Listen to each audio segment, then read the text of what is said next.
I'm Clark Ream with the Elite Angler Academy. Today I thought I'd mix it up a little bit, not do a technology or electronics video, and show you a little bait rigging technique that I've figured out how to do, which essentially is how to rig a wacky worm or a wacky Senko without using one of these.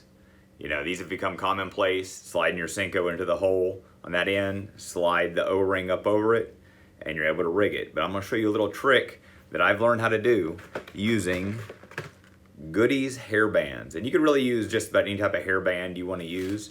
But this particular one right here, they're vinyl, they're clear. You can get several different colors, but they actually come in several different sizes. I usually buy these single packs. You can get a 3-pack that's got, small, medium, and large, for different baits. But I'm about to show you how I rig a wacky worm. All right, for this trick, you can use just about any hook that you want. There's a lot of people that like Mustad, people like Gamakatsus, people want an owner hook. And there's a bunch of different styles made nowadays for wacky rigging. For this little example, I'm going to use a Gamakatsu B10S stinger hook, which is a little small one that I use a lot of times for wacky rigging. Sometimes I use a Gamakatsu G finesse hook, depending on what I'm doing. But for this trick, I'm going to take one of these little Goody rubber bands, and the first step is I'm going to just put that rubber band on that hook.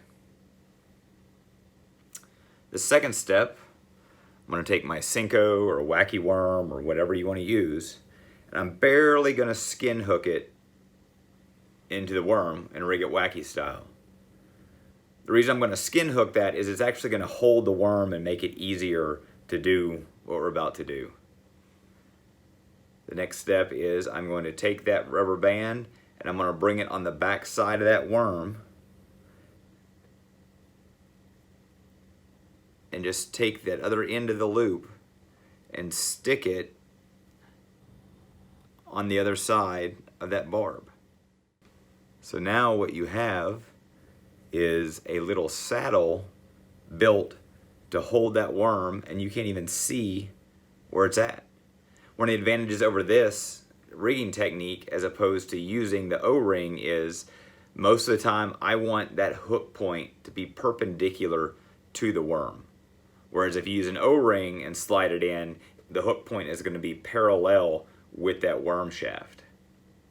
That way whenever I pull it, it's able to do that U shape right there, and the money spot, which is the point, is facing up, which makes it easier to set the hook. Whenever I lean into a fish, I'm not typically going to actually set the hook, but I'm just going to pull into it, and that is going to keep the hook in position every single time.